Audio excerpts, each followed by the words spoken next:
அடுத்தபடியாக அரங்கனில் தமிழ்நாடு காங்கிரஸ் கமிட்டியினுடைய மூத்த முன்னணி நிர்வாகிகள் ஒருவரான திரு நந்தகுமார் அவர்கள். வணக்கம் சார். வணக்கம். அடுத்தபடியாக அரங்கனில் உயர்நீதிமன்ற வழக்கறிஞரும் அரசியல் விமர்சகருமான திரு தூத்துக்குடி செல்வம் அவர்கள். வணக்கம்.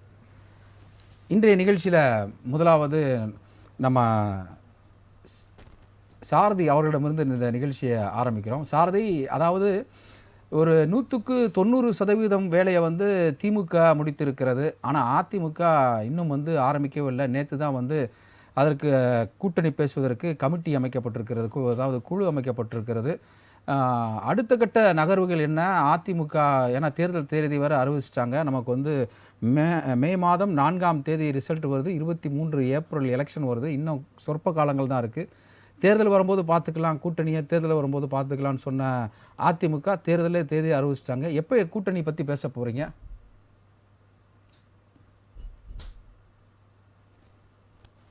திமுக ஒழியும் வரை இந்த கருப்பு முகமுடி போட்டிருப்பேன்னு சொல்லியிருந்தேன். அதை கண்டித்து திமுகவை கண்டித்து இந்த கருப்பு முகமுடி போட்டிருக்கின்ற பதிவு பண்ணிட்டு என்னோட பேச்சை தொடர்றேன். தொடருங்க. நீங்க இப்ப பாயிண்ட்டுக்கு வந்தீங்க சொன்னீங்க, இன்னும் நீங்க களத்துலயே பேசிட்டு தான் இருக்கீங்க, இன்னும் இது வரைக்கும் கூட்டணியில ஆரம்பிக்கவே இல்லையேன்ற மாதிரி கேள்வி எழுப்புனீங்க. நாங்க கூட்டணியில இருக்கிறோம்ட்டு மேடை போட்டு 1க்கு 2-3 இடத்துல மாண்புமிகு பாரத பிரதமர் மதுராந்தகத்திலும் சரி, மதுரையிலயும் சரி, அடுத்து மறுபடியும் திருச்சிலையும் பேசியிருந்தாரு. இது போல நாங்க கண்டினியூவா பண்ணிட்டு இருக்கோம். அப்படி இருக்கும் பொழுது எங்களுதுல ஜெல் ஆகலன்னு சொல்லவே முடியாதுங்க. சொல்லப்பா நாங்க எங்க ஜெல் ஆகலன்னு சொல்லவே முடியாது. நல்லாதான் இருக்கும். எங்களுக்குள்ள எந்த ஒரு இதுவுமே இல்லாம நாங்க சிறப்பா தான் செயல்பட்டு இருக்கோம். இல்ல என்ன தொகுதி பங்கீடு கூட்டணி ஓகே சாரதி. தொகுதி பங்கீடு இன்னும் பிஜேபிக்கு எத்தனை கொடுக்க போறீங்க, பாமகக்கு எத்தனை கொடுக்க போறீங்க, அதுக்கப்புறம் அமமுகவுக்கு எவ்வளவு கொடுக்க போறீங்க? ஸோ இந்த தொகுதி பங்கீடுன்னு ஒன்று இருக்குல்ல, 234 தொகுதியில் எந்தெந்த கட்சிகளுக்கு எவ்வளவு கொடுக்கணும் அப்படின்ற ஒரு விஷயம் இருக்குல்ல, அதுன்னு நீங்க ஸ்டார்ட் பண்ணாம தானே இருக்கீங்க. இதை நீங்க ஒரு விஷயம் நல்லா புரிஞ்சுக்கணும். இது வரைக்கும் எத்தனை கட்சிகள் ஆரம்பிச்சிருக்காங்களா? இதே திமுக ஆரம்பிச்சிருக்கான். திமுக ஆரம்பிச்சிட்டாங்களே. காங்கிரஸ்க்கு 28 தொகுதி கொடுத்துருக்காங்க. இருங்க. காங்கிரஸுக்கு 28 இடங்கள் அது ஒரு அவங்க கோரிக்கையா வச்சு கேட்கல. திமுகவிடம் எங்களுக்கு டிமாண்ட் பண்ணி வாங்கின இடங்கள் அது. ஆனா இப்போ மற்ற கட்சிகள் விசிகாவும் சரி, கம்யூனிஸ்டும் சரி, அங்கேயே உள்ள கட்சிகள் குளறுபடியா தானே இருக்கு உங்களுக்கு. அதனால இப்போ எங்களுக்கு நாங்க எத்தனை இடங்கள் தர போறோம்ன்றது மாண்புமிகு கழக பொதுச் செயலாளர் நம்ம எடப்பாடியாரும் என்டிஏ கூட்டணியில இருக்கிறவங்களுக்கு எத்தனை சீட்டுகள் பரிமாறப்படும்ன்றது இனிமேல் தான் கலந்து ஆலோசிப்பாங்க. சரி, அது இன்னும் நாட்கள் இருக்கு. இப்பவே அதை பத்தி யோசிக்க வேண்டியதுல இன்னும் ஓரிரு நாட்கள்ல அந்த வேலை பொதுச் செயலாளர் ஆரம்பிச்சிருன்னு வைங்க. திமுகவில் இருக்கும் தீய சக்தி, திமுகவில் இருக்கும் விடுதலை சிறுத்தைகளும், அதுக்கப்புறம் இருக்கிற கம்யூனிஸ்ட், 2 கம்யூனிஸ்டுகள் என்ன கேட்கிறாங்கன்றதான் இன்னைக்கு கேள்வி. அந்த கேள்வியை தான் நம்ம முன் வைக்கணும். கேட்டீங்கன்னா தேமுதிக உள்ள போனதுனால தேமுதிக 9 இடங்கள் 10 இடங்கள் கேட்டதாகவும் அந்த இடத்த எங்களுக்கு சரிக்கு சமமா கொடுங்க நாங்க ஒரு பஞ்சாயத்து ஓடிட்டு இருக்கு. ஒண்ணு. அதே நீங்க பாத்தீங்கன்னா மையம் கமல் அவரும் அவருக்கு நிகர் இல்லாம அவரும் எனக்கு 5 சீட்டு கொடுங்க 10 சீட்டு கொடுங்கன்னு கேட்கறதா தகவல் சொல்றாங்க. இததான் விடுதலை சிறுத்தைகளும் மற்ற 2 கம்யூனிஸ்டுகளும் எங்களுக்கு சரி சமமா கொடுங்க, நாங்க இவ்வளவு நாளா கூட்டணியில இருக்கிறோம், நேத்துதான் தேமுதிக வந்தது, அதுக்கு நீங்க தூக்கி 9 சீட்டு கொடுக்குறீங்க, ஒரு ராஜ்யசபா தரீங்க, அப்படி இருக்கும்போது நாங்க இவ்வளவு நாளா பயணம் பண்றோமே. இல்ல இந்த கணக்கு இதைதான் கேட்டேன். கேள்வி இல்ல இதைதான் கேட்டேன் திரு சாரதி. இந்த கணக்கெல்லாம் திமுக கூட்டணி ஆரம்பிச்சுட்டாங்க. கிட்டத்தட்ட 1 மாசத்துக்கு மேல போயிட்டு இருக்கு. ஆனா நீங்க இதுவரைக்கும் நீங்க இது பண்ணலையே, விஜய் வருவார்ன்ற ஒரு எதிர்பார்ப்போட சீட்டை ஷேர் பண்ணாம இருக்கீங்களா? இங்க பாருங்களேன், விஜயை நம்பி நாங்க கூட்டணியில இல்லைங்க. முதல்ல ஒண்ணு தெரிஞ்சுக்கங்க, அவருங்க அவர் பேரை கூட நான் சொல்றது கிடையாது. இப்ப நீங்க கேட்டதுனால அந்த பேரெல்லாம் பதிவு பண்ண வேண்டியதா இருக்கு. ஏன் கேட்டீங்கன்னா திமுக அதிமுகன்றது மாபெரும் ஒரு ஆலமரம். தீய சக்தி திமுக அது பட்டு போன மரம். அந்த மரத்துல போய் சில கூட்டணிகள் 21 கூட்டணிகளுக்கு எத்தனை கொடுக்கணும்ன்றது அந்த பட்டு போன மரம் தான் முடிவு பண்ணுது. ஆனா இது ஆலமரம், இன்னும் 100 ஆண்டுகள் இருக்கும். சொன்னது போல. நீங்க சொல்றது ஓகே தான், ஆலமரம் தான், ஆனா பல கிளைகள் உடைஞ்சிருச்சு. கிளைகளை அவங்க எல்லாமே பாத்தீங்கன்னா துரோகிகளா இருந்து போனவங்க. கிளைகள் உடையில அதெல்லாமே கரையான் மாதிரி அரிச்சிட்டு இருந்தவங்க அவங்க எல்லாம். அதனாலதான் அவங்க எல்லாம் விலைக்கு போயிட்டாங்க.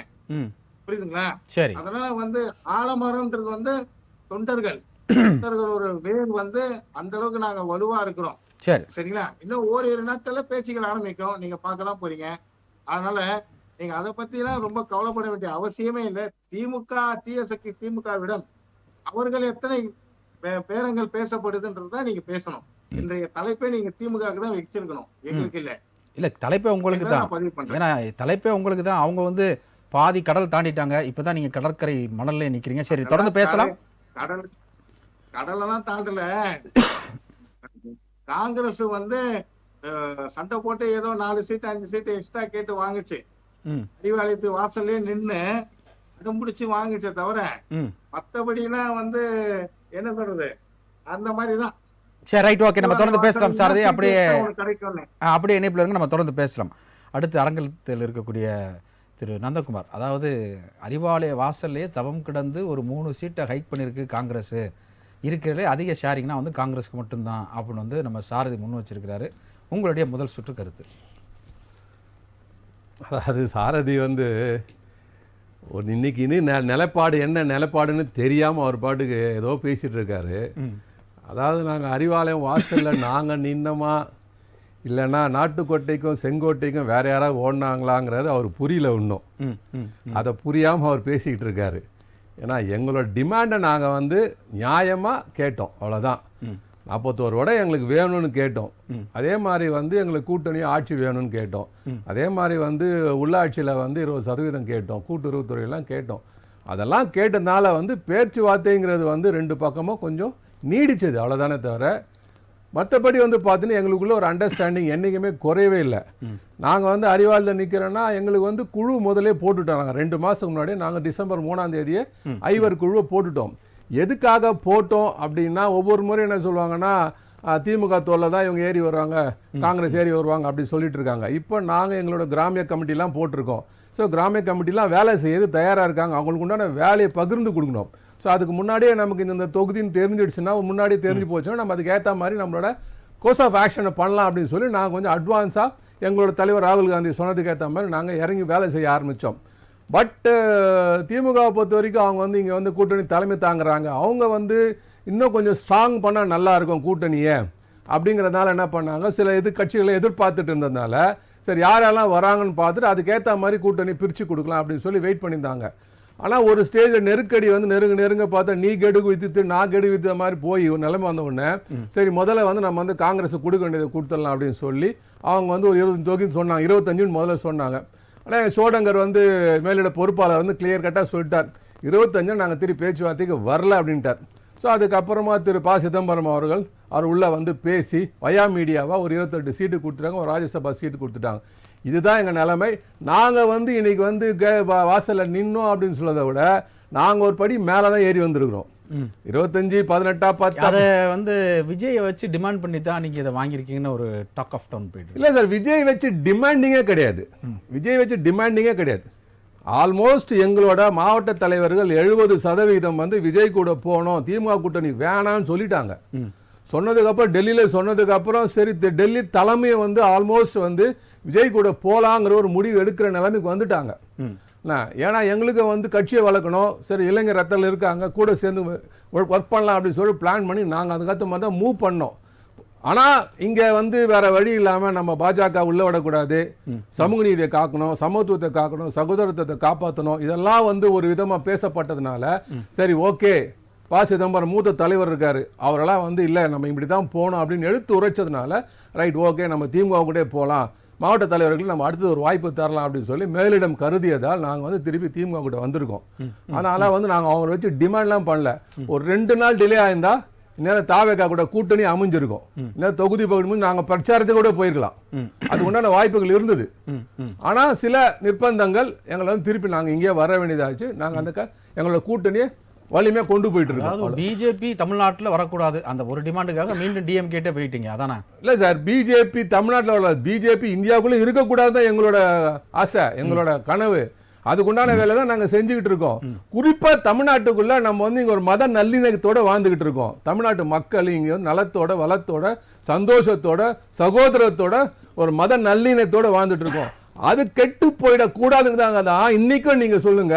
இப்போ தம்பி ஊரு சொன்னாரு, சாரதி சொன்னாரு, விசிகா தகராறு பண்றாங்க, கம்யூனிஸ்ட் தகராறு பண்றாங்க, இவங்களாம் பண்றாங்க. எதுக்காக இவ்வளோ பிரச்சனைகள் இருந்தாலும் அங்கே நின்று கொண்டுகிறோம் என்றால் ஒரே காரணம், இந்த பாஜகங்கிற ஒரு மதவாத சக்தியை தமிழ்நாட்டுக்குள்ள கால் ஊன்ற விடக்கூடாது என்பதற்காகத்தான் இவ்வளவு தியாகமும் செஞ்சுட்டு இருக்கோம்.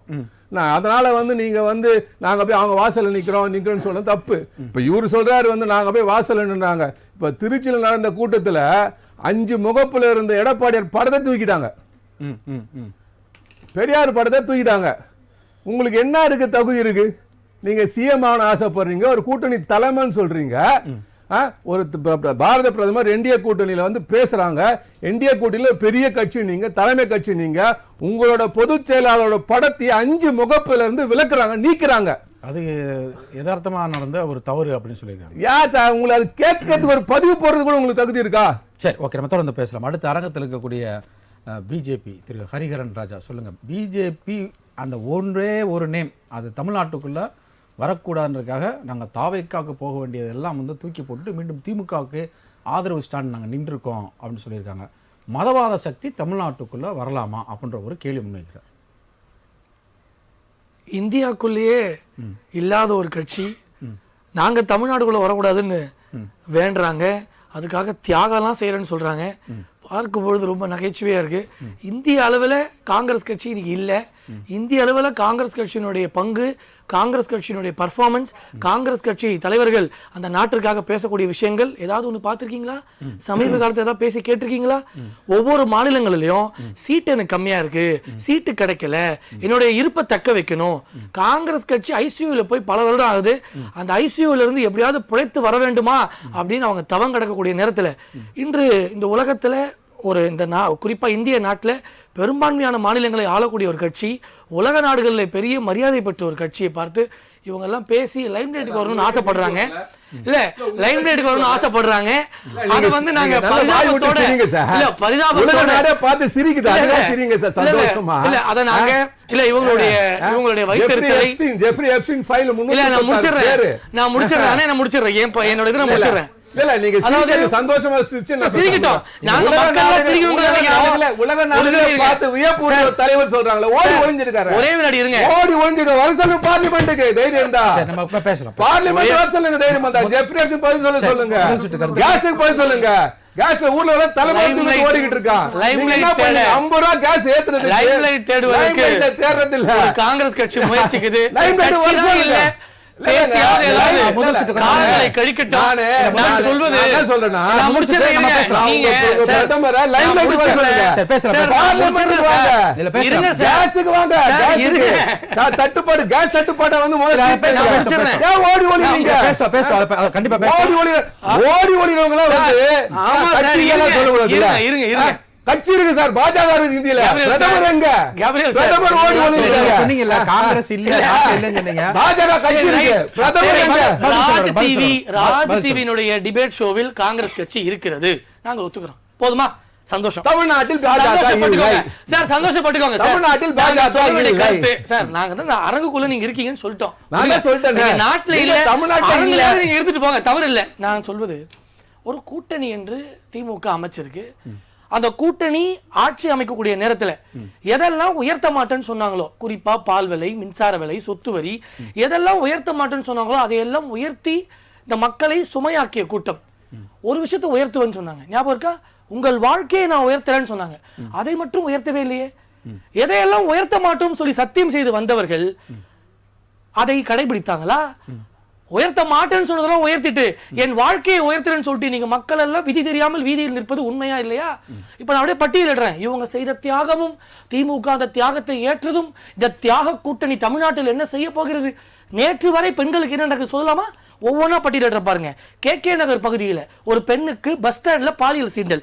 அடுத்து மானாமதுரையில் ஒரு தொடக்க பள்ளியில் ஒரு ஆசிரியர் மூலமாக ஒரு குழந்தைக்கு பாலியல் சீண்டல். கிருஷ்ணகிரி மாவட்டத்தில் 70 வயசு ஒரு முதியவரை சாகடிச்சு அவர் மனைவி 60 வயசு மூதாட்டியை கற்பழிச்சிருக்காங்க. அப்படியே வாங்க, நாமக்கல் மாவட்டத்தில் 7 வயது சிறுமிக்கு பாலியல் துன்புறுத்தல். நீலகிரி மாவட்டத்தில் கிட்டத்தட்ட பார்த்தீங்கன்னா பேருந்தில் ஒரு மாணவிக்கு பாலியல் சீண்டல். அடுத்து தூத்துக்குடி மாவட்டத்தில் 17 வயது குழந்தைக்கு இன்னைக்கு பாலியல் சீண்டல். கிருஷ்ணகிரி மாவட்டத்தில் 2 வயசு குழந்தைக்கு பாலியல் சீண்டல். அடுத்து வாங்க கும்மிடிப்பூண்டியில சார் இருங்க சார் இருங்க சார் கேப்ரியல் சார் நீங்க சொல்ற பாலியல் தொல்லையில யார் இருக்கா? Very bad. பிரதமரே மாட்டிருக்காரு. அத பத்தி சொல்லுங்க. நீங்க வந்து லோக்கல் இருந்தே சொல்றீங்க. பாலிடிக்ஸ் உத்தரப்பிரதேச பாலிடிக்ஸ் அஸ்ஸாம்ல சிஎம் வேலை உங்களுக்கு. அஸ்ஸாம்ல சிஎம் ஒரு நடி இருங்க. ஊரான் அதாவது வெளியூரில் நடக்கக்கூடிய விஷயங்களுக்கு குரல் உசத்தி பேசக்கூடிய இவர்கள் உள்ளூரில் நடக்கக்கூடிய விஷயங்களை பிரதமரை பத்தி பேசுறீங்க. பிரதமரை பத்தி பேசுறீங்க. 26 பேர் கேப்ரியல் சார் நீங்க சொல்றது நடந்த விஷயம். நான் முடிச்சறேன் சார். அவர் நடந்த விஷயத்தை சொல்றாரு. அதுக்கு பதிலா சொல்லுங்க ஐயா. இல்ல ஒரு பார்லிமென்ட்ல இவங்க ஸ்மார்ட்டா ஒரு விஷயம் பண்றாங்க. இல்ல தமிழ்நாட்டில் நடக்கக்கூடிய விஷயங்களை மூடி மறைக்க இந்த கூட்டம் முயற்சிக்குது. தமிழ்நாட்டில் நடக்கக்கூடிய இன்னல்களை சொல்லும் பொழுது அதை அட்ரஸ் பண்ணிட்டு அடுத்த கதையை பேச சொல்லுங்க. அந்த கதைக்கு இந்த கதையை பிரதமரை பத்தி பேசும்போது இந்திய நாட்டை பத்தி பேசுறீங்க சார். பிரதமரை பத்தி பேசும்போது இந்திய நாட்டை பத்தி பேசுவீங்களா? பிரதமர் அமெரிக்கா பிரதமரா? அமெரிக்கா நீ அடியா போயிடலாம். அமெரிக்கா நீங்க அடியா போயிடலாம். அபநாகரிகம் இந்தியாவுக்கு பிரதமர் நீங்க தானே. அந்த தகுதி நான் பரிசு கொடுக்கிறேன். Okay okay okay. வெகுஜன மக்களுக்கு நல்லா புரிஞ்சுங்க. இவங்க செய்யக்கூடிய 36 ஐயா மோடியோட பேர் இருக்கு. சுப்ரமணிய சாமி சொல்றாரு. இவங்க செய்யக்கூடிய இது வேஸ்ட் அதாவது நான் சொல்றது அவுட் ஆஃப் டிபேட் போனா. இல்ல நான் அவுட் ஆஃப் டிபேட் போல சார். நீங்க கேப்ரியல் சார் டோன்ட் டீவியேட். இல்ல ஒரு கருத்தை நான் மக்களிடையே பதிவு பண்ண விரும்புறேன். நீங்க சொல்றீங்க சார். நீங்க சொல்லிட்டீங்க. ஐ அம் இல்ல நீங்க ரெஸ்ட் பண்ணிட்டீங்க. நீங்க ரெஸ்ட் பண்ணிட்டீங்க. தயவு செய்து சார் நான் முடிச்சிரேன் சார். டிபேட்ல வந்தா ஏன் என்ன கூட்டணி பேச்சு ஆரம்பிக்கணும் சார். நான் இன்டர்வியூ பண்றேன் சார். நான் கண்டினியூ பண்றேன் சார். ப்ளீஸ். இவரு ஒரு அவதூறு தெளிச்சாருன்னா நம்ம யாரும் டிபேட் ஆவானா? மக்கள் இவரை ஏமாத்துறாங்க. 5 வருஷமா கேள்வி கேட்டு போனா வேற ஒன்னு சொல்லி கத்தி என் மக்களை குழப்படித்து இன்னைக்கு சார் தயவு செய்து சொல்றேன் சார். கொஞ்சம் இருங்க சார். சார் இருங்க சார். மக்களை குழப்படிச்சு இப்படி ஏமாத்துறீங்களோ அது போல எங்களை ஏமாத்த முயற்சிக்காதீங்க சார். நான் சொல்வது நான் உள்ளூரில் பட்டியலிடக்கூடிய இன்னல்களுக்கும் உள்ளூரில் பட்டியலிடக்கூடிய அநீதிகளுக்கும் பதிலை சொல்லிவிட்டு நீங்கள் வெளியூர் கதையை பேசணும். இது தவறான ஒரு sir. This is a very first politics. நான் முடிச்சறேன். தேர்தல் இல்ல உள்ளூர் நடக்குது சார். ஒரு விஷயம் இருக்கு சார். நான் முடிச்சறேன் சார். நீங்க பேசவே விட மாட்டேன் sir. This is very bad. இல்ல பார்லிமென்ட்க்கு வந்து இந்த உள்ளூர்ல இல்லாம நடக்குது கேக்குறாங்க. அது முதல்ல சொல்லுங்க. எனக்கு தெரியும். நான் அடுத்த சுற்றுல பேச விட மாட்டேன். நாட்டோட பிரதமர் ஒரே வினாடி. நாட்டோட பிரதமருக்கு போடுங்க. நீங்க என்ன பேசுங்க. நாட்டோட வந்து பார்லிமென்ட் பதில் சொல்லுங்க. தேர்தலோட இந்த தேர்தலோட போட்டு டிபேட் ப்ளீஸ். ஆமா அத சொல்லுங்க. நான் நாளைக்கு பேசுறேன். சார் சுப்ரமணிய சாமி காரணத்தை கேளுங்க. டாக்டர் சுப்ரமணிய சாமி ஓகே ஓகே ஓகே சுப்ரமணிய சாமி இல்ல இல்ல ஒரு வினாடி சார் நான் முடிச்சிடுறேன். சீக்கிரம் விரைவா ஒரே வினாடி. அதாவது தேர்தலோட இன்டர்லிங்க் பண்றது காரணம் என்னன்னா இவங்க கூட்டணியை பத்தியும் இவங்க கூட்டணி ஜெயிக்குமான்றத பத்தி எல்லாம் பேசுறீங்களே. இவ்வளவு நாட்டுல அக்கிரமம் நடக்குது. இவர்கள் ஜெயிப்பார்களா? பெண்கள் வாழ்க்கையை கோட்டை விட்ட இவர்கள் கோட்டை விட்டு அனுப்பப்படணுமா கூடாதா? அந்த கேள்வியை மக்களிடம் வைக்கிறோம். ஓகே அடுத்தபடி அரங்கில் இருக்கக்கூடிய அரசியல் விமர்சகர் உயர்நீதிமன்ற வழக்கறிஞர் திரு தூத்துக்குடி செல்வம். பெண்கள் வாழ்க்கையில உங்க கூட்டணி வந்து கோட்டை விட்டுருச்சு அப்படின்னு சொல்லி நம்முடைய ஹரிகரன் வைக்கிறாரு. ஆனால் அதுக்கு ஓப்பனிங்லேயே வந்து நந்தகுமார் சார் சொன்னார் வந்து வீதி வீதியாக தலையில் சிலிண்டரை தூக்கி வச்சுட்டு இருக்கிற ஒரு நிலைமை வருது. ஸோ அப்போது இங்கேயும் வந்து பாஜக வந்து பெண்களுடைய வாழ்க்கையை எங்கள் கோட்டை விட்டுருச்சான்ற ஒரு இருக்குது. இது நமக்கு டிபேட்டுக்கு அவுட் ஆஃப் சப்ஜெக்ட் இருந்தால் கண்டிப்பாக நீங்கள் பதில் சொல்லுவீங்க. நம்மளுடைய டிபேட் பற்றி உங்களுடைய முதல் கருத்து. ராஜ் நியூஸ் தொலைக்காட்சி நிறுவனத்திற்கு நெறியாளர் சகோதரர் அருள் கபரியல் அவர்களுக்கு, அதை போலவே என்னுடைய சக பங்கேற்பாளர்களுக்கு, தொழில்நுட்ப கலைஞர்களுக்கு என்னுடைய பணிவான மாலை வணக்கம். இது வந்து தனித்து விடப்பட்ட விஜயின்னு தான் நீங்கள் தலைப்பு வச்சுருக்கீங்க. நான் வந்து அரசியலில் மிக நடுநிலையோடு விமர்சனம் செய்யணும்னு நான் நினைக்கிறேன். மரியாதைக்குரிய அண்ணன் சந்திரசேகர் அவங்க சொன்னாங்க இன்னைக்கு வந்து ஒரு அதாவது நந்தகுமார் அண்ணன் வந்து சொன்னாங்க உலக அளவில் வந்து ஒரு போர் நெருக்கடி இருக்குது. மத்திய கிழக்கு நாடுகளில் இருக்கிற மிகப்பெரிய அபாயங்கள் இருக்கிறது. ரஷ்யாவுக்கு உக்ரைனுக்கும் பிரச்சனை இருக்குது. வெனிசுலாவுக்கும் அமெரிக்காவுக்கும் பிரச்சனை இருக்கு. இப்படி உலக அளவில் மிகப்பெரிய யுத்த நெருக்கடி இருக்கிற நேரத்தில் கூட இந்திய பிரதமர் மரியாதைக்குரிய நரேந்திர மோடி அவருடைய செல்வாக்கு இன்றைக்கு அந்த ஹர்மூஸ் அந்த நீரிணை பாதை இருக்கு பாருங்க, அதை இந்திய கப்பல்களுக்கு திறந்து விட்டுருக்காங்கன்னு சொன்னா ஈரான் திறந்து விட்டுருக்கு. மற்ற நாட்டு கப்பல்களுக்கு அனுமதி இல்லை. நம்முடைய வர்த்தக கப்பல்கள்லாம் அனுமதிக்கப்படுதுன்னு சொன்னா பிரதமருடைய செல்வாக்கை நாம் குறைச்சு மதிப்பிடக்கூடாது. நான் என்ன சொல்றேன்னா, விமர்சனங்கள் நடுநிலையா இருக்கணும். பிரதமர் அவர்கள் நாடாளுமன்றத்துக்கு வரல அப்படி இப்படிலாம் சொல்றீங்கன்னு சொன்னா, நாடாளுமன்றத்துக்கு வந்தா பேச விட போறதுல கூச்சல் போட போறீங்க, எல்லாம் நடக்க போகுது. எதிர்கட்சிகள் இன்றைக்கு முறையா நடக்கல. அது ஒரு பக்கம். இன்றைக்கு தமிழ்நாட்டு அரசியலுக்கு நீங்க வந்தீங்கன்னு சொன்னா, தமிழ்நாட்டு அரசியலில் நேற்றைக்கு தேர்தல் அறிவிக்கப்பட்டு விட்டது. மார்ச் மாதம் 23ஆம் தேதி. இன்னும் சொல்ல போனீங்கன்னா ஏப்ரல் 23, மார்ச் மாதம் ஏப்ரல் 6ஆம் தேதியோட வேட்புமனு தாக்கலை முடிவு செய்யப்படும். இறுதி நாள் ஏப்ரல் 6. அப்படி இருக்கும்போது மிகப்பெரிய கட்சிகளாக இருக்கிற என்டிஏவாக இருக்கட்டும் அல்லது திமுக அணியாக இருக்கட்டும், ரெண்டு பேருமே இன்னும் கூட்டணி இடப்பகிர்வு எண்ணிக்கையும் முடிவாகலை, இடப்பகிர்வும் முடிவாகலை. அதுல மிகப்பெரிய சர்ச்சைகள் இருக்கு. ஆல்மோஸ்ட் டிஎம்கே ஒரு இல்ல 50% முடிச்சிருக்காங்க. அண்ணன் நீங்க உற்று நோக்கிற ஆள் தான். அதனால என்ன சொல்றேன்னா, திமுகல பொது உடைமை இயக்கங்கள் மிக வலுவா நிக்கிறாங்க. அவங்க ஒரு குறிப்பிட்ட எண்ணிக்கையில வலுவா நிக்கிறாங்க. திமுக பிடிவாதமா இருக்கு. இன்னும் சொல்ல போனீங்கன்னா, விடுதலை சிறுத்தைகளுக்கு இன்னும் இடமும் முடிவாகலை. எந்த கட்சிகளுக்கும் எந்தெந்த தொகுதிகள்னு முடிவாகலை. ஒண்ணு எத்தனை எண்ணிக்கைன்னு முடிவாகலை. அங்க திமுக கூட்டணியை பொறுத்த வரைக்கும் காங்கிரஸ் கட்சிக்கு மட்டும்தான் முடிவாயிருக்கு. காங்கிரஸுக்கு மதிமுகவுக்கு முடிவாயிருக்கு. அதெல்லாம் அவங்க திமுக சின்னத்தில் நிக்கிறது தானே, அது ஒரு பெரிய விஷயம் இல்லை. மதிமுக எல்லாம் அவருடைய பரிதாபத்தை பார்க்கும்போது பாவமா இருக்கு. ஒரே ஒரு இடத்தில் தனி சின்னம் அப்படிங்கலாம். அது திரு வைகோ அவர்களோடு நான் மிக நெருக்கமாக அவருடைய பிள்ளைகளில் ஒருவனாக நான் இன்றைக்கு இருந்தவன். இன்றைக்கும் அதே உணர்வோடு நான் இருக்கக்கூடியவன். ஆனா ஒரு இடத்தில் மதிமுக அப்படிங்கும்போது எவ்வளவு பெரிய அவமானம். அது அவருடைய அரசியலில் அவருக்கு ஏற்பட்ட சறுக்கல் இதெல்லாம் நம்ம அது விட்டுருவோம், அது விவாதத்துக்கு இல்லை. ஆனா இன்றைக்கு இப்படியெல்லாம் குழப்பம் இருக்கும்போது தனித்து விடப்பட்ட விஜய்ன்னு நான் கருதலை.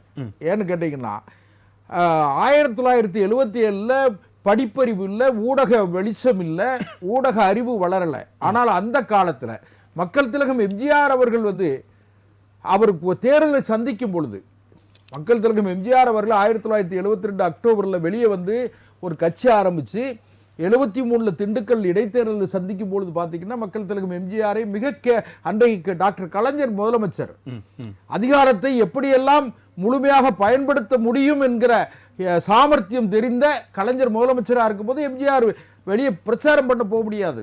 எம்ஜிஆர் ஒரு வண்டியில வர்றதாக சொல்லிட்டு இன்னொரு வண்டியில போவார். அப்படிலாம் பிரச்சாரம் பண்ணி திண்டுக்கல் இடைத்தேர்தலில் மாயத்தேவர் மிகப்பெரிய வெற்றி பெற்றார். அதுலயும் ஒரு குறிப்பான விஷயம் என்னன்னு கேட்டீங்கன்னா, NSV சித்தன் அவர் தான் 2வது இடம். எது ஸ்தாபன காங்கிரஸ் கட்சியை சார்ந்த NSV சித்தன் 2வது இடம். திமுகவை சார்ந்த ஆளுங்கட்சியா இருந்த திமுகவை சார்ந்த பொன்முத்துராமலிங்கம் 3வது இடம் தான். 1977 மக்கள் திலகம் எம்ஜிஆர் முதல் பொது தேர்தலை சந்திக்கிற பொழுது, அந்த கட்சி சந்திக்கும் பொழுது அவரோட பெரிய ஆட்கள் கிடையாது. அண்ணன் காளிமுத்து இருந்தார், SM துரைராஜன் ஒரு எம்எல்ஏ இருந்தாங்க. இப்படி குறிப்பிட்ட அளவுல தான். அதுக்கு பிறகுதான் ஐயா ராஜாராம் வந்தாரு, பாவு சண்முகம் வந்தாரு, ST சோமசுந்தரம் வந்தாரு, மரியாதைக்குரிய பண்ருட் ராமச்சந்திரன் வந்தாங்க. இதெல்லாம் வந்தது.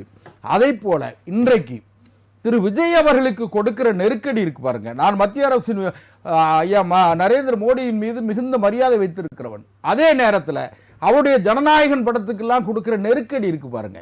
நீங்க பராசக்திக்கு உங்களோட நேர் எதிர் திசையில இருக்கிற மத்திய அரசாங்கத்தோடு எதிர் திசையில இருக்கிற பராசக்திக்கு நீங்க அப்ரூவல் அந்த இது கொடுக்குறீங்க, சென்சார் போர்டு சர்டிபிகேட் கொடுக்குறீங்க.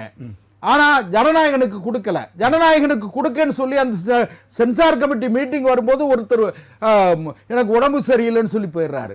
இதெல்லாம் என்ன ஆகும்னு கேட்டீங்கன்னா, ஊடக வெளிச்சம் இருக்கிற, ஊடக அறிவு இருக்கிற இந்த காலத்தில் இது மத்திய அரசாங்கம் திட்டமிட்டு திரு விஜய் அவர்களுக்கு ஒரு அழுத்தம் கொடுக்கிறதோ என்கிற எண்ணம் ஏற்பட்டால் அதில் தவறு கிடையாது. இல்ல அது ஏன் தவறு இல்லை அப்படின்றத பிரேக்கப் நான் உங்ககிட்ட நான் கேட்டு தெரிஞ்சுக்கிறேன். பிரேக்கப் முடிச்சுட்டு உங்ககிட்ட நான் டைரக்டா வரேன். சார், மத்திய அரசு பிஜேபிக்கு அது மத்திய அரசான பிஜேபி தாவைக்காவுக்கு சென்சார் போர்டு மூலமா சிபிஐ மூலமா அழுத்தம் கொடுக்கறதா அப்படின்னு கேட்டால் அழுத்தம் இருக்குன்னு அருண்ராஜ் ஏற்கனவே சொன்னார். எங்களுக்கு அழுத்தம் கொடுக்குறாங்க அப்படின்னு சொன்னார். அப்போ வந்து கூட்டணிக்காக இந்த அழுத்தமா? அது என்னால் நான் அதை உறுதிப்படுத்தலை. தேர்தல் நேரங்கிறதுனால ஒன்றுக்கொண்டு அதை இணைத்து பேசுறதுல நியாயம் இருக்கிறதா கூட மக்கள் அது ஒன்றுக்கொண்டு இணைச்சு தான் பேசுவாங்க. அதே நேரத்தில் ஜனநாயகன் படத்தை இவ்வளவு கடுமையாக நீங்கள் இப்போ அதாவது ஒரு விஷயம் சார், எப்பவுமே அழுத்தம் கொடுக்க கொடுக்க கொடுக்க அதனுடைய வீரியம் அதிகமாகும். அதே போல இப்போ திரு விஜய் அவர்களை இவங்க அழுத்தம் கொடுத்து கொடுத்து கொடுத்து அவரை பெரிய அளவில் ப்ரொஜெக்ட் பண்றாங்க. அவருக்கு ஃப்ரீ பப்ளிசிட்டி கொடுக்குறாங்கிறது தான் என்னோட கருத்து. அதே நேரத்தில் திரு விஜய் அவர்கள் தன்னுடைய அரசியல் கட்டமைப்பை இன்னும் கொஞ்சம் வலுப்படுத்தி அவர் மக்கள் மன்றத்தில் மக்கள் மத்தியில் வீதிக்கு போனார்னு சொன்னா என்னுடைய தாழ்மையான கருத்து. அது யார் வேணாலும் எனக்கு எந்த முத்திரை குத்துனாலும் எனக்கு அதை பத்தி கவலை இல்லை. கிராமப்புறத்தில் இருக்கிறவன் நான், அதனால சொல்றேன், ஒவ்வொரு வீடுகளிலும் தாய் தந்தையரை கட்டுப்படுத்தக்கூடிய அளவிற்கு இளைஞர்கள் மத்தியில விஜய்கின் மீது ஒரு ஈர்ப்பும் தாக்கமும் இருக்கு என்று சொன்னால் மறுக்கிறதுக்கு இல்ல. இந்த கரூர் சம்பவம், அதுக்கடுத்து அதுக்கப்புறமேட்டு அவருடைய தனிப்பட்ட வாழ்க்கை, இதெல்லாம் வாக்கு வங்கிய சரிவு கொண்டு வந்திருக்கு. நான் ஒண்ணு கேளுங்க, தனிப்பட்ட வாழ்க்கைன்னு பாத்தீங்கன்னா அதை நான் ஏற்கனவே பல நிகழ்ச்சிகளில் சொல்லியிருக்கிறேன். பேரறிஞர் பெருந்தகை அண்ணா அவர்கள்ட்ட ஒரு முறை நிருபர் கேட்கும்போது கூட அன்றைக்கு செல்வாக்கோடு இருந்த ஒரு திரைப்பட நடிகையை பற்றி கேட்கும்போது, நான் முற்றும் துறந்த முனிவனும் இல்லை, அவர் படிதாண்டார் பத்தினியும் இல்லை அப்படின்னு சொன்னார். ஒரு முறை ஒரு முக்கியமான தலைவர் சட்டமன்றத்திலே பதிவு இருக்கு, அவர் ஒரு குறிப்பிட்ட பெண்ணை சொல்லி அவர் என் மகளின் தாயார் அப்படின்னு சொன்னாரு. இதெல்லாம் சட்டமன்ற பதிவேட்டில் இருக்கு.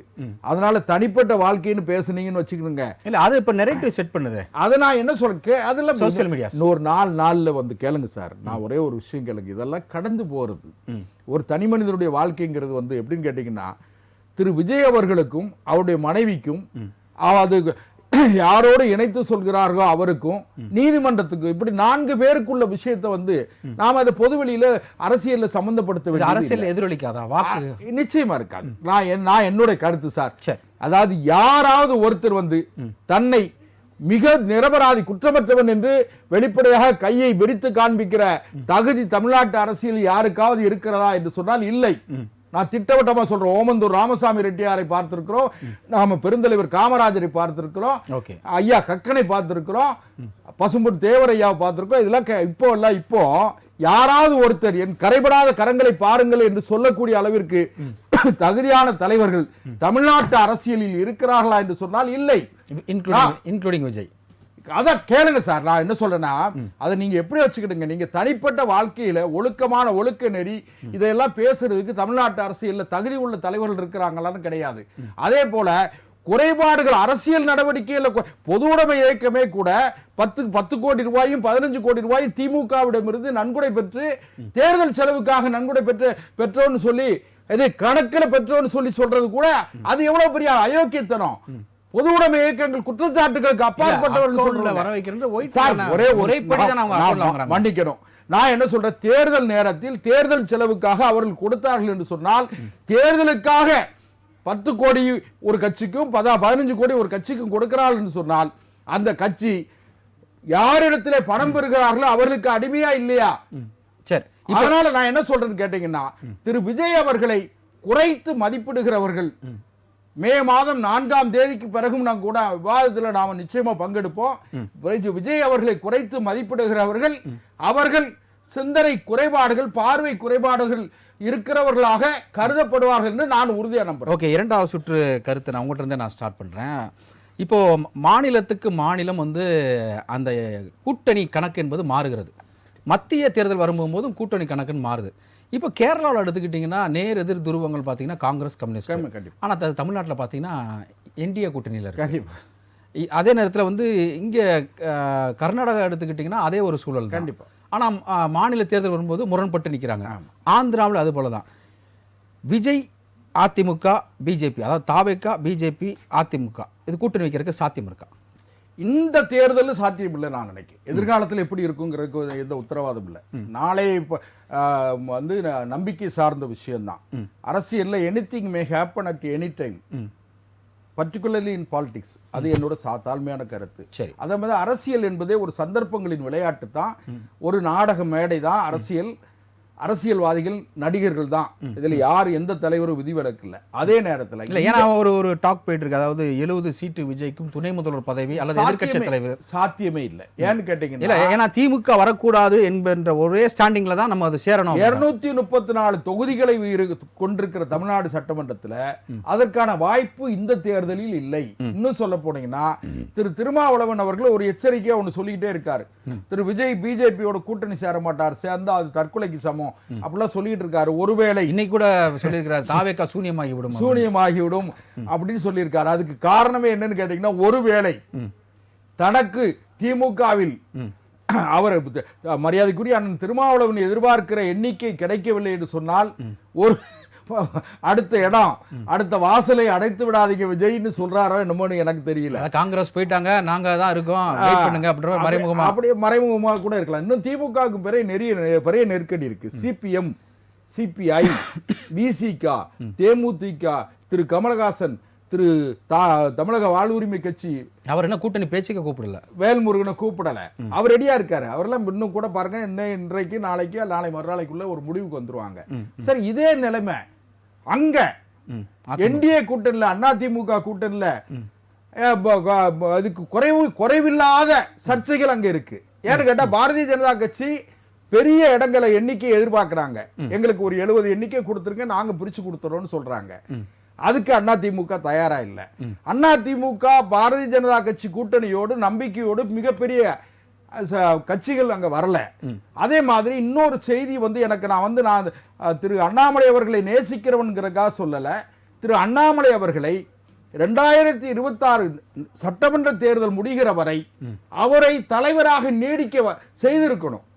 அதை நீடிக்க செய்யாம இருந்தது பாரதிய ஜனதா கட்சி செய்த தவறுதான். இல்ல, பாரதிய ஜனதா கட்சி செய்யல, அண்ணாமலை அவர் தான் செஞ்சிருக்கிறார். ஏன்னா வந்து எடப்பாடி பழனிசாமி என்பவர் முதலமைச்சராக இருக்கிறதுக்கே வந்து இல்ல அப்படின்னு சொல்லி ஒரு விஷயத்தை சொல்லி, விஷயம் என்ன கேட்டீங்கன்னா, அடுத்து அண்ணாவை விமர்சனம் பண்ணாரு, அடுத்து ஜெயலலிதா அவர்கள் ஒரு விஷயத்தை நானே இப்ப சொல்றேன்ல, பெருந்தலைவு பேரறிஞர் அண்ணாவும் பெரியாரும் விமர்சனம். இன்னைக்கு பெரியாரை திமுக கொண்டாடுவதற்கு தகுதி இல்லாத இயக்கம். என்ன கேட்டீங்கன்னா, 1963, 64, 65 இந்திய எதிர்ப்பு போராட்டத்துல தந்தை பெரியார் என்ன சொன்னார் தெரியுமா? பெருந்தலைவர் காமராஜர் அன்னைக்கு பக்தவச்சல முதலமைச்சர், அவர்கிட்ட காலி பயில்களை பிடிச்சு சுட்டுக்கு பொசுக்குங்க, உள்ள பிடிச்சு போடுங்க, காலி பயில போராட்டம் நடத்துறான்னு சொன்னாரு. யார்? தந்தை பெரியார். அதுக்கு பிறகு என்ன கேட்டீங்கன்னா, யோக்கியங்கள்லாம் வாராங்க ஐயா, செம்பெடுத்து உள்ள வைங்க அப்படின்னாரு. திமுக விமர்சனம் பண்ணாரு. அதனால விமர்சனங்கள் சார் அரசியல்ல இன்னைக்கு விமர்சிப்பது நாளைக்கு நடந்தவையாக இருக்கட்டும், நடப்பவை நல்லவையாக இருக்கட்டும். மாற்றான் தோட்டத்து மல்லிகைக்கு மனம் உண்டு, அப்புறம் நேருவின் மகளே வருக, நிலையான ஆட்சி தருக, இந்த இதெல்லாம் நமக்கு இந்த கம்பி கட்டுற கதைகள்லாம் நம்ம நிறைய பார்த்து. சரி, அப்போ ஃபைனலா வந்து விஜய்க்கு வந்து பிஜேபி அழுத்தம் கொடுக்குது. கொடுக்கத்தானே செய்வாங்க. நீங்க மக்கள் தரக்கு எம்ஜிஆருக்கே கொடுத்தாங்க. அண்ணா இந்திரா காந்தி, அம்மையார் இந்திரா காந்தி இருக்கும் போது எம்ஜிஆருக்கு இன்கம் டாக்ஸ் நெருக்கடி கொடுத்தாங்க, மறக்க முடியாது.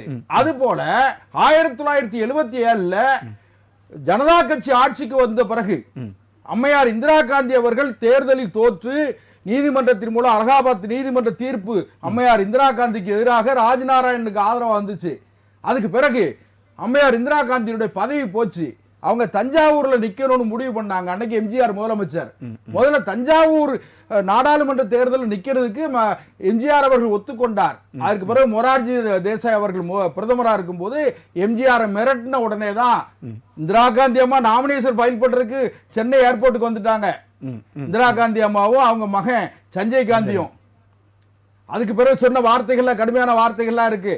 அதுக்கு பிறகுதான் சுந்தர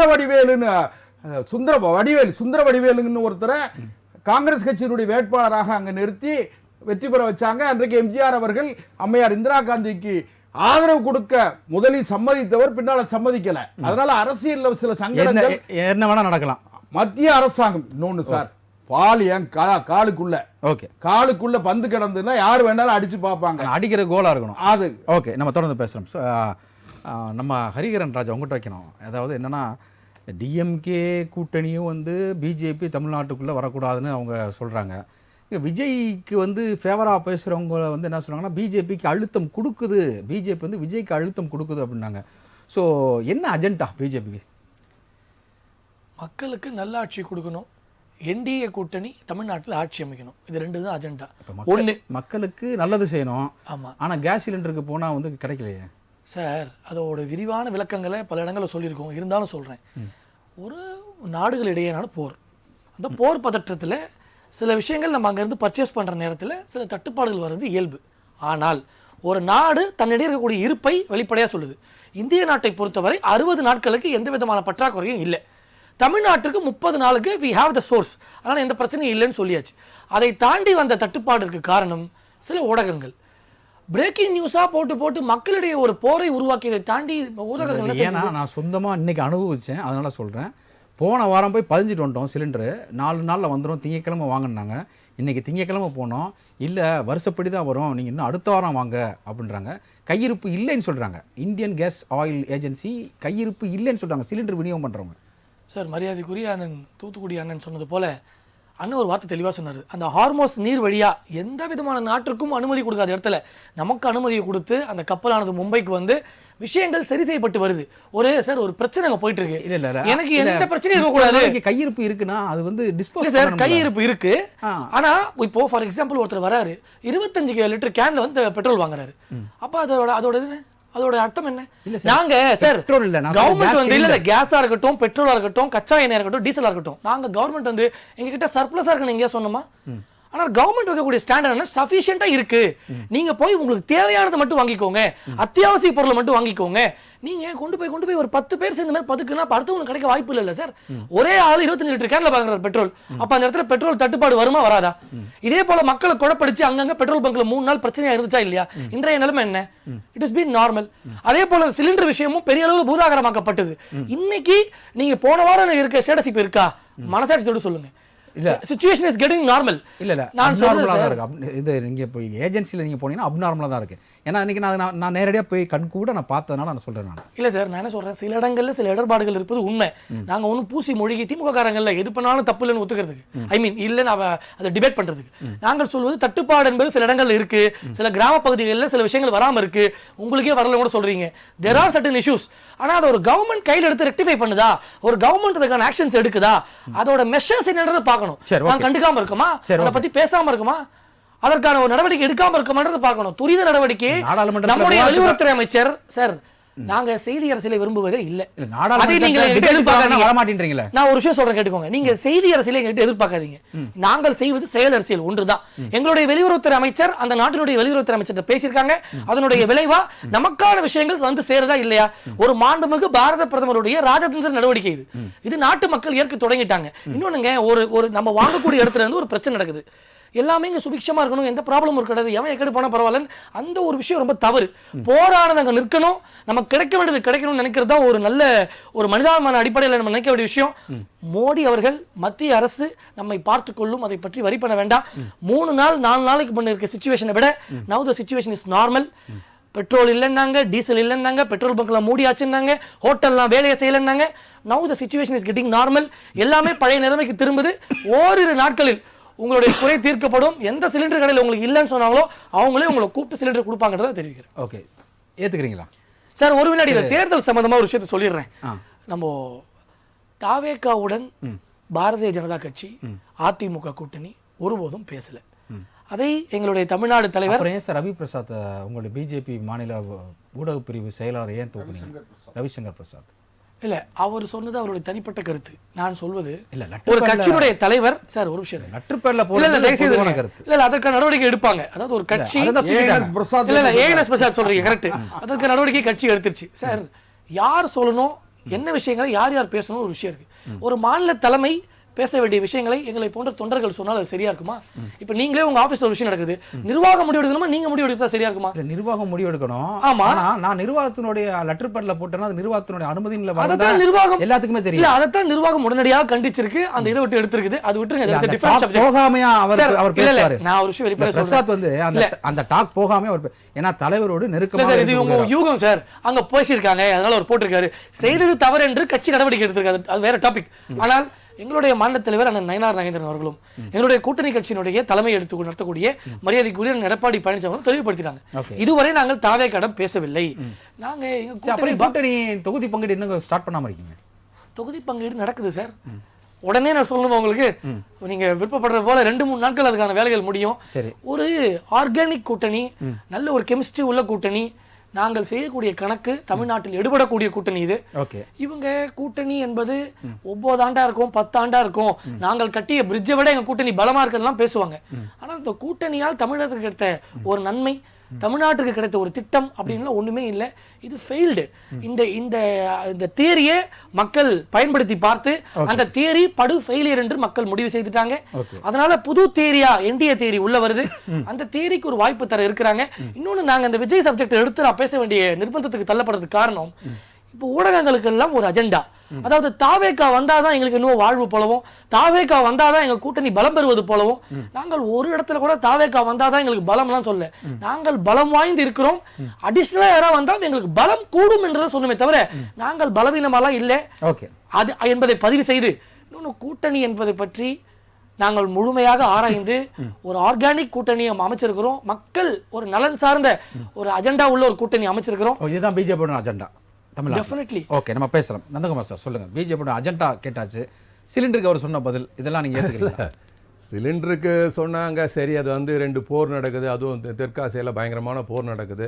அதாவது அமெரிக்கா வந்து நினைச்ச மாதிரி இல்லை, ஈரான் வந்து தாக்குறதுனால பிரச்சனைகள் பல ஏகப்பட்டது வந்ததுனால கேஸ் ப்ராப்ளம் இருக்குது. சரி, ஓகே, இப்போ ஏதோ நமக்காக வந்து கரிசனம் காட்டி 2 ஷிப்பை மாத்திரம் போங்க அப்படின்னு சொல்லி அனுப்பிச்சி விட்டுருக்காங்க. அது இவங்க சொல்கிற மாதிரி அந்த பெருமையும் கிரெடிட்டை வந்து மோடி கூட எடுத்துக்கலாம், தப்பு இல்லை, ஒன்றுமே இல்லை. ஏன்னா அது வாரனால வந்து அவர் பண்ணியிருக்கலாம் சொல்லலாம். ஆனால் இதுக்கு முன்னாடி இதே வந்து ட்ரம்ப் ஐயா டாரிஃப் போட்டார். அந்த டாரிஃப் இன்னும் தொங்கிட்டு இருக்கு. எங்க வாபஸ் வாங்கினாங்க? இன்னும் நம்ம கட்டிட்டு இருக்குமே. ஒரே ஒரு 75% 100% போட்ட டாரிஃபை நரேந்திர மோடி அவர்கள் குறைச்சாங்களா இல்லையா? நரேந்திர மோடி எங்கயா குறைச்சாரு? நீங்க ஒண்ணே ஒண்ணு விருப்பு வெறுப்பு இல்லாம குறைச்சிட்டாங்கன்ற 50% போட்டதுல அவர் வந்து 18% ஆக்குனாரு. எவ்வளவு பெரிய விஷயம்! இருங்க சார், எவ்வளவு பெரிய விஷயம்ன்றீங்க? அதே அமெரிக்கா சுப்ரீம் கோர்ட் நீ போட்ட டாரிஃபே தப்பு, அது அவங்க கண்ட்ரிக்கு உள்ள விஷயம் சார். ஏங்க அவங்க கண்ட்ரி உலக நாடுகள் போட்ட டாரிஃப் தானே சார் அது? நான் ஒண்ணே உலக நாடுகளுக்கு நீங்க வர்த்தகம் செய்யற இடத்துல போட்ட டாரிஃப் தப்புன்னு சொல்லிட்டாங்க. அதுக்கு நீங்க அந்த டாரிஃப் சுப்ரீம் கோர்ட் தப்புன்னு சொல்லிட்டாங்க, அதனால பழையபடி 12% 0% தான் போகணும்னு கேட்டீங்களா சார்? வெளிநாட்டு இன்னைக்கு 40,000 கோடி, இன்னைக்கு 40,000 கோடி திருப்பூர் கரூர்ல மடங்கு கிடக்குது. அதுக்காக என்ன நீ பண்ணீங்க? என்ன ராஜா சார், வார் வந்து யார் சார் இந்தியா கொண்டு வந்த வாரா? நீங்க தடுக்க வேண்டியது தானே? இன்னைக்கு சொல்றாங்க 30 நாளைக்கு கேஸ் இருக்கு, 30 நாளைக்கு கேஸ் இருக்கு, 30 நாளைக்கு ஸ்டாக்ன்றாங்க. அதை கொண்டு வந்தது யாரு? நீங்க அது யார் கொண்டு வந்தது? 2004 டாக்டர் மன்மோகன் சிங் கொண்டு வந்தது. இதை நான் மறுக்கிறேன். அதாவது காங்கிரஸ் ஆட்சி காலத்துல 5 ஆண்டுக்கு கூட இருப்பு வைக்கக்கூடிய கெபாசிட்டி கிடையாது. மாண்புமிகு பாரத பிரதமர் அவர்கள், நீங்க ஏதோ ஃபேக்ஸ் காட்டுங்களா சார்?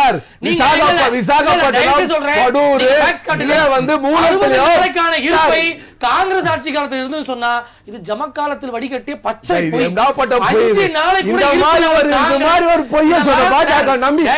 ஓட்டு போடுவாங்களா சொல்லுங்க? ஒரு சிஸ்டம்.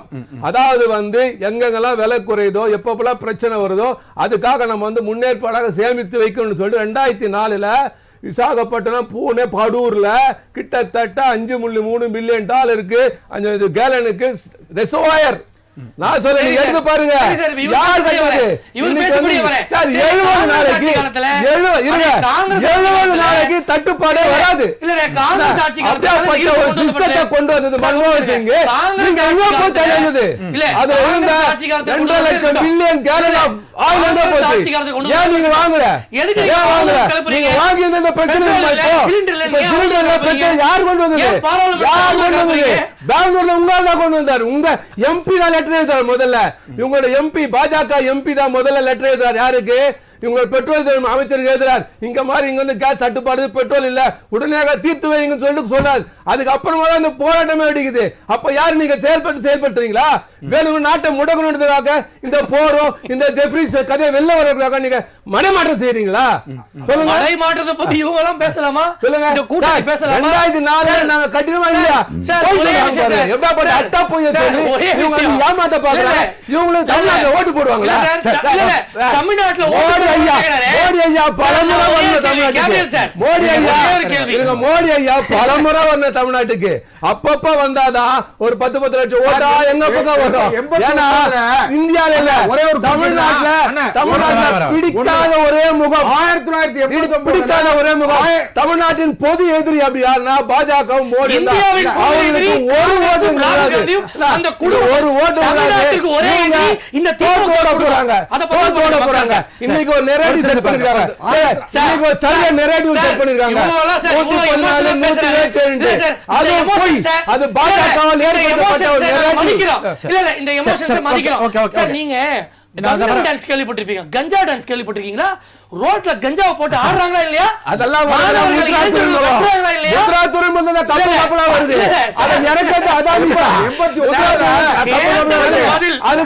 அமித்ஷா சொல்றாரு. அமித்ஷா ஆடுறாங்கன்னா அங்க இருந்து வரது. அமித்ஷா ஒத்துக்கினாரு. அமித்ஷா 10 வருஷத்துல இங்க வந்து 20% அதிகமா இருக்கு. நான் பொறுத்துக்கிட்டே இருக்கேன். 1989 ஐயா மூப்பனார் வந்து தமிழ்நாடு காங்கிரஸ் கமிட்டி தலைவர். அவரை முதலமைச்சர் வேட்பாளராக முன்னிறுத்தி அன்றைய பிரதமர் மரியாதைக்குரிய ராஜீவ்காந்தி அவர்கள் தமிழ்நாட்டுக்கு எத்தனை முறை வந்தாரு? 29 முறை வந்து பிரச்சாரம் பண்ணாரு. ஜெயிக்க முடியல. அதேதான் நானும் சொல்றேன். ஒண்ணு அந்த நிலைமை வரப்போகுது. அந்த 100 முறை வந்தாரா? தமிழ்நாட்டுல உங்க இந்த தமிழ்நாட்டின் பொது எதிரி பாஜக. இந்த வளத்தின் பொது எதிரி, நலத்தின் பொது எதிரி. தமிழக மக்களை பிரித்து சுட்டாலும் இந்த பாஜகவை ஒரு காலம் உள்ள விட மாட்டோம். ஓகே, பொதிகை சாரதி உங்கள்கிட்ட வைக்கக்கூடிய கேள்வி என்ன அப்படின்னா, இப்ப தொடர்ந்து வந்து இந்த கூட்டணி பேச்சுவார்த்தை, தொகுதி பங்கீடு அப்படின்ற ஒரு விஷயங்களை தாண்டி இங்க வந்து இந்த பெட்ரோல், கேஸ், சிலிண்டரு இந்த விஷயங்கள் அதிகமாக எதிரொலிச்சிருக்கு. இப்போ இதையெல்லாம் வந்து உங்க கூட்டணிக்கு அகைன்ஸ்டா வருமா? தேர்தலில் எதிரொலிக்குமா? முதல்ல நான் ஒரு விஷயத்த பதிவு பண்ணிக்கிறேன். அங்க இருக்கிறவங்க எல்லாருமே, அங்க இருக்கிறவங்க அதாவது நம்ம ராஜ் நியூஸ் தொலைக்காட்சிக்குள்ள ஸ்டுடியோக்குள்ள இருக்கிறவங்க அனைவருமே ஒரு ஒரு ஒரு பெரிய இடத்துல இருக்கக்கூடிய நபர்கள் தான், விஷயம் தெரிந்தவர்கள் தான். அவர்கள் முதல்ல அவரவர் கொடுத்த நேரத்துல அவை நாகரிகம் கருதி பேசணும். ஏன் கேட்டீங்கன்னா, நம்ம பேசுறது மக்கள் பார்க்க போற இது அப்படி இருக்கும் பொழுது சொல்லுப்பா. அவை நாகரிகம் கருதி இல்ல, நீங்க அவை நாகரிகத்தை நீங்க முதல்ல நீங்க கடைபிடிக்க தம்பி. எடப்பாடி சிஎம் ஆவாரா இல்லையா அதை சொல்லிட்டு போங்க. எடப்பாடியா சிஎம் ஆவாரா இல்லையா? நாகரிகத்தை பத்தி இல்லையா அதை சொல்லுங்க. சொல்லட்டும். ஆமா, வரேன். ஏங்க உங்க நேரத்துல நீங்க பேசுங்க. அதுக்கு இல்ல, நீங்க தேவையில்லாம டைம் வேஸ்ட் பண்ணாதீங்க. நேரம் பத்தல, சண்டை போட்டுட்டு இருக்கோம். எங்க நேரத்துல பேச விடுங்க. சரி சாரதி சொல்லுங்க, சிஎம் ஆவாரா? உங்களுடைய கூட்டணிக்கு இது எதிரொலிக்குமா? இந்த கேஸ் பெட்ரோல் தட்டுப்பாடுலாம் தேர்தல் எதிரொலிக்குமான்னு கேட்டேன். சின்னம்மா என்ன பண்ணுவாங்க, பெரியம்மா என்ன பண்ணுவாங்க? அண்ணா ஒரு விஷயம் இருங்கண்ணே. கேஸ் விஷயத்த பத்தி இவ்வளவு பேசுறீங்களே, நந்தகுமார் சார் குதிக்கிறாரு. கேஸ் விஷயம் 2 போர் நடக்குது. ஏங்க இந்த கேள்வியே திராணியும் கனிமொழி அவர்கள் கேஸ் நாங்க ஆட்சிக்கு வந்தா 21 ஆட்சிக்கு வந்தா நாங்க கேஸ் வேலையை குறைப்போம் சொன்னாங்களே, அப்ப ஏங்க காங்கிரஸ் கேட்க இப்ப கேட்க துப்பி இல்லாம போச்சு? நான் நாளை கேட்டு சொல்றேன். கம்மி பண்ண சொன்னாங்க, குறைச்சாங்களா? நாளை கேட்டு சொல்றேன் உங்களுக்கு.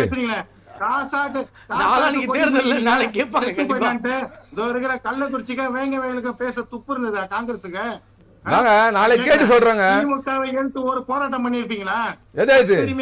இருந்தீங்க 4.5 ஆண்டு காலத்துல.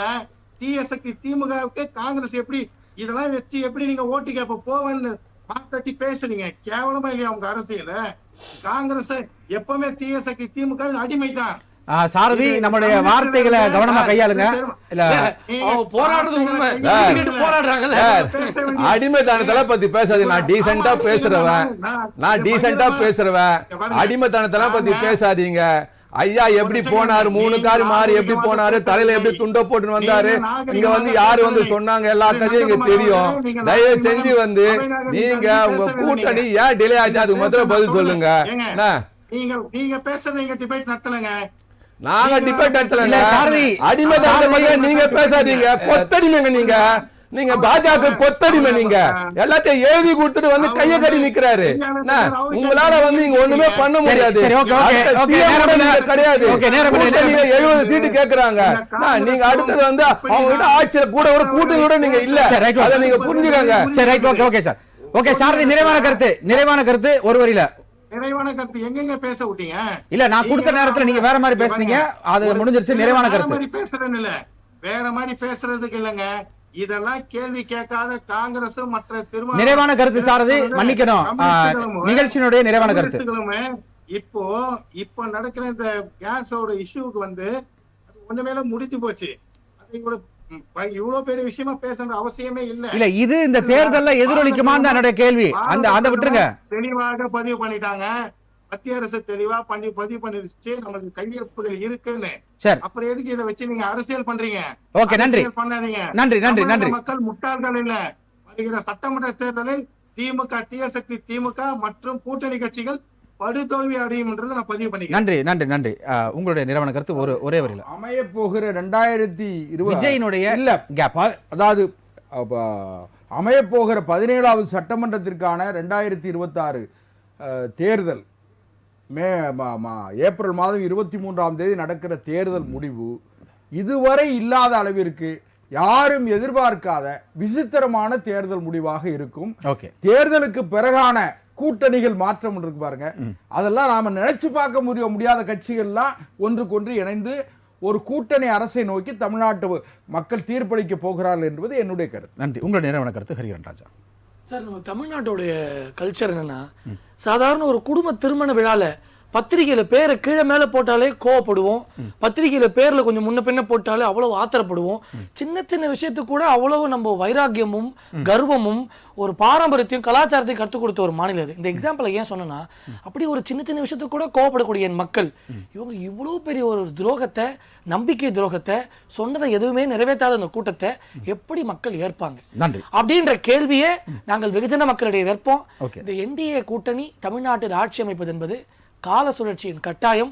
அந்த சுழற்சி இவர்களை எல்லாம் வீட்டில் அடுத்த 5 ஆண்டு மட்டுமில்லை, இனி வரக்கூடிய ஆண்டுகளில் திமுகவும் அதன் கூட்டணி கட்சியும் உலகத்திற்கே ஒரு எக்ஸாம்பிளா இருக்கும். மக்களுக்கு துரோகம் செய்தால் எப்படி வீழ்ந்து போனார்கள் அப்படின்னு ஒரு புத்தகம் எழுதினா அந்த புத்தகத்துக்கு இவங்க தான் தலைப்பு.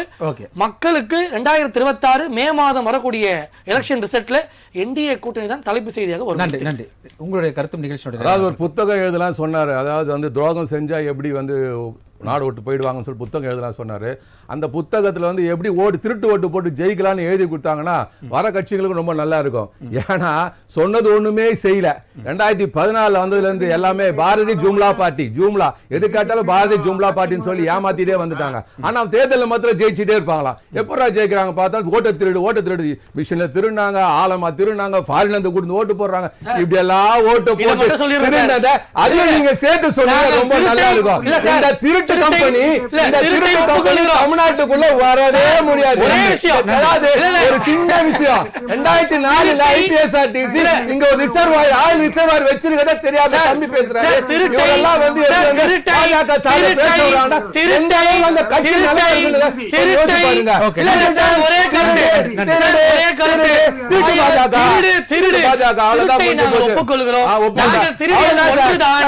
மக்கள் இதயங்களை போன்ற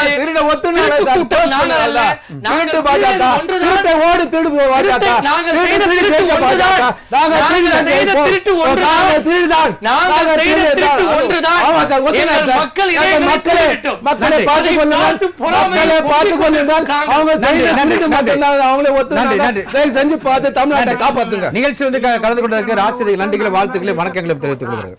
நேயர்களே, இத்துடன் நம்முடைய விவாத நேரம் நிகழ்ச்சி நிறைவு பெறுகிறது. இன்றைய விவாத நிகழ்ச்சியில் கலந்து கொண்ட பார்த்த அனைவருக்கும் மீண்டும் ஒருமுறை நன்றிகளும் வணக்கங்களும் வாழ்த்துக்களும் தெரிவித்துக் கொள்ளும். மீண்டும் சந்திக்கலாம் நண்பர்களே. நன்றி, வணக்கம்.